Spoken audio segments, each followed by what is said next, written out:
Let's jump into the finals. As of right now, we're recording after game 4. Series is tied 2-2. Warriors came back. Basically, they've got home court again now. Nothing so far has really surprised me when it comes to the overall results, specifically the Celtics, the way they lose. It's been very predictable. They turn the ball over. They play sloppy. They don't box out super well. They allow a lot of offensive rebounds. They play worse in the fourth quarter.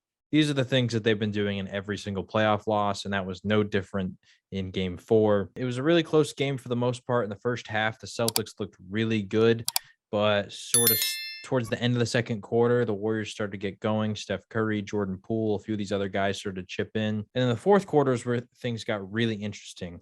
There was a point at which the Celtics were up by 1 with about 4 minutes left. And that's where all of a sudden disaster strikes for Boston. From the 4:16 mark left in the game in the fourth quarter, here are the Celtics shot attempts. Jaylen Brown missed 3-point. Tatum missed 3-point. Marcus Smart missed 3-point. Marcus Smart missed 3-point. Al Horford missed 3-point. Al Horford made 3-point. They shot 6 straight threes after that 4:16 mark, and they only made one of them. They just didn't close the game out well. So it was a very entertaining game. The Warriors, simply put, they just executed down the stretch at the end of the game. Steph Curry had a monster performance. Steph went 9 of 16 from the field from tight coverage, 2 to 4 feet away. So the defender is basically right there. When he shoots, they're right there to jump and contest. 9 of 16. So he was incredibly efficient in this game.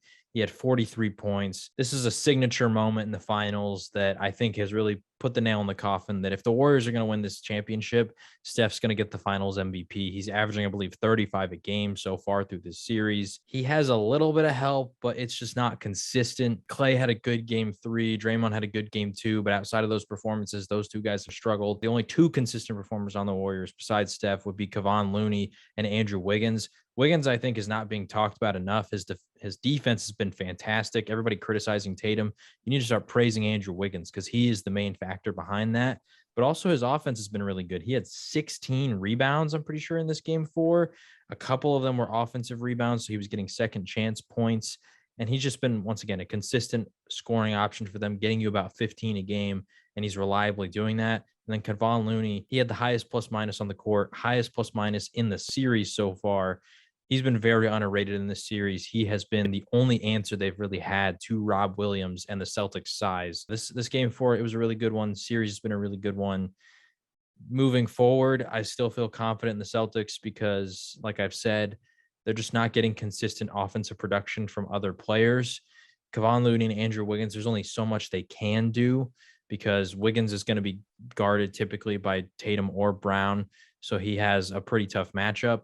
And then Looney he tends to be guarded by Robert Williams, who he's had a monster impact defensively in the series, and he's not a shooter. So it's going to be tougher for him to really generate a lot of offense too. So if Steph is having to drop 40 a game, essentially for them to even win a close one, I still feel confident about the Celtics, but they just have to cut out the turnovers.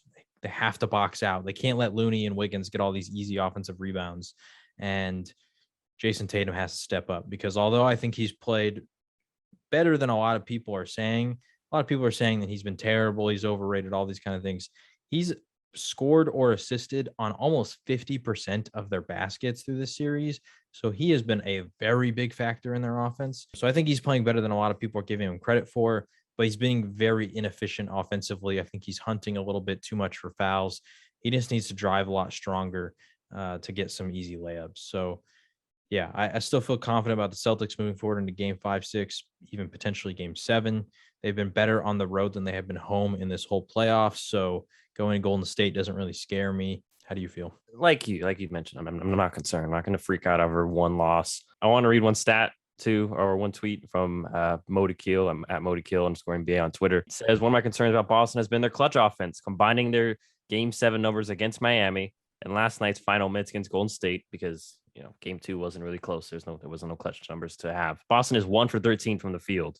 And that was the Horford 3. And like you kind of already alluded to, Tatum's their best initiator in terms of not only just getting a basket purely just for himself, but also creating for others. You might need to try to find some sets, or someone maybe need to try to run some plays or some sets, get them to do so late in games, as opposed to just, hunting for the potential mismatch. And you're in the game late. It's just Steph Curry happened. And that happens when you play some of these superstars. Another tweet here via Kendra Andrews on Twitter. Stephen Curry outscored the rest of the Warriors stars 43-39. He's the oldest player to do that in a finals game since Michael Jordan, game 6 of 1998 finals. So yeah, like people that say Steph doesn't show up for the finals, he has been, like you mentioned, averaging 35.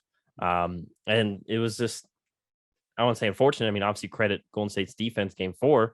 I think Golden State was the second best defense in the regular season. So shouldn't be too surprised that Celtics had struggles. They're still, a young team in terms of finals experience. I think there's going to be more adjustments to be made. I wouldn't be shocked too if game 5, they just completely disregard Draymond. They tried to go small ball, starting Otto Porter. It did not work well. Boston jumped out to that early lead, and then Looney started getting more minutes. And I think that helped out just their general defense. Real quick, I do have a question for you on this Draymond situation. Draymond's had some very good moments, like game 2. He was very important for the most part of the fourth quarter in this game. Defensively, he was very good. But to start this game, like you said, they went small ball. That meant they benched Looney specifically. They put Draymond at the 5 and they started Porter, like you said. It's tough, and it's going to be a very controversial thing that I'm about to say, because he is Draymond Green. He's been very key to this dynasty. But honestly, I think at least as of right now, it might benefit them if Draymond was to come off the bench to start the game. You start Looney, maybe you keep in Porter. I don't know if it's him specifically, Gary Payton II, something along those lines. But the issue when they have that small ball lineup and he is their 5 is they're wanting to put him on Jaylen Brown. But when they do that, you have like Otto Porter or Klay Thompson guarding Robert Williams, and that's just not going to work. But then if you put Draymond and Robert Williams, those other guys are not good enough defenders to stop Jaylen Brown. And so my thought process would be Gary Payton II has been really good defensively in this series. I think maybe you start him over Draymond. You put Looney in there so Looney can guard Robert Williams. You stop the dominant paint presence from having a huge impact. And then Gary Payton II can guard Jaylen Brown. And then you just start to rotate things in. Draymond, maybe he comes in pretty quickly, but just see how Boston responds to that lineup. I just think they need to try something radical and different, because although they have won 2 games, game 2, Draymond played really well, but the other 3, he's been pretty bad. And outside of a Steph Curry nuclear game, I would say they won that game in spite of Draymond Green, outside of small stretch of defense in the 4th. I just personally think, and I guess he did struggle shooting, but I mean, he's still very key to facilitating their offense. But I do agree, like something's got to change. You got to throw in, even if you start, you got to throw in a Jordan Poole instead of Otto Porter. Yeah, like I do agree, something's got to change. And maybe it doesn't have to be like benching him. Like it could just be so I'm saying, like maybe the minute rotation, Yeah, or maybe run more Gary Payton or run more Kevon Looney. Right, because benching him would be a whole media storm if they did that. And I will say it's tough. I don't feel bad for Steve Kerr, but he's in a tough quandary, because in the old days he could play Klay without worry, but now that Klay isn't the same Klay that he has been offensively and especially defensively. He can't really play Jordan Poole and Klay Thompson together, because they're going to get eaten alive on defense. Honestly, I think that they'll just go back to having Looney in the starting 5, and that'll be their main 5 is, Wiggins, Curry, Thompson, Looney, Draymond, just because at least 3 of them are good defenders. I know Klay isn't, what Klay was. I think he's at least an average-ish defender at times. And as long as Steph stays out of foul trouble, he can have an impact. It'll be interesting game 5. We'll see. Because I wouldn't be shocked if the Celtics make their own little shakeup. Yeah, I'm not concerned about Boston and my pick.